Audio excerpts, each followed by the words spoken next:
video tutorial to show you how to make a bowl cosy. Our bowl cosies come in 3 different sizes. The smallest one is suitable for a 12cm bowl. The middle size one is suitable for a 14cm bowl, and the larger one is suitable for a 16cm bowl. This is what you'll need: 100% cotton wadding, 100% cotton lining fabric, and 100% cotton outer. To form the shape, fold both pieces of fabric and clip into place, and repeat it for this side. I've clipped both sides, and now we've got to do the other corners. So exactly the same, fold them in,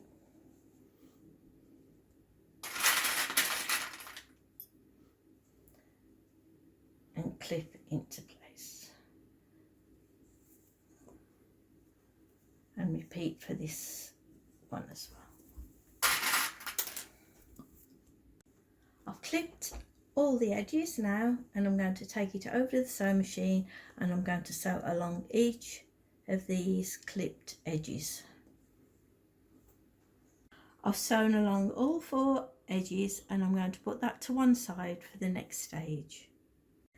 Place your main fabric face up, fold in half, and clip along that line and along there.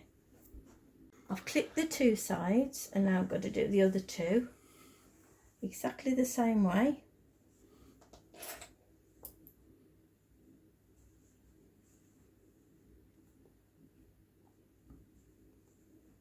And then clip the other one. I've clipped all the sides, and I'm going to take it to the sewing machine, and I'm going to sew along there, along there, along there, and along the other side.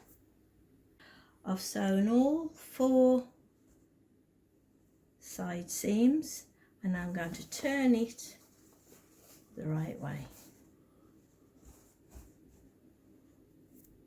Now we're bringing everything together, putting the outer fabric inside the lining fabric. Line up all the seams and edges and clip into place. I've matched up the seams, and I've matched up the point, and I've clipped all the way around, and I'm leaving a gap there about 5 centimeters. And then you go to your sewing machine and you sew all the way around to there, leaving a gap. And when you get to each point, make sure that your needle is down so you get a nice sharp point. I've sewn all the way around, and I've left a gap there for turning. Now we'll turn it the right way round through the gap. I've turned it the right way, and I've taken it over to the machine, and I've top stitched all the way along, and I've sealed up the gap we left for turning. And that's your bowl cosy all finished.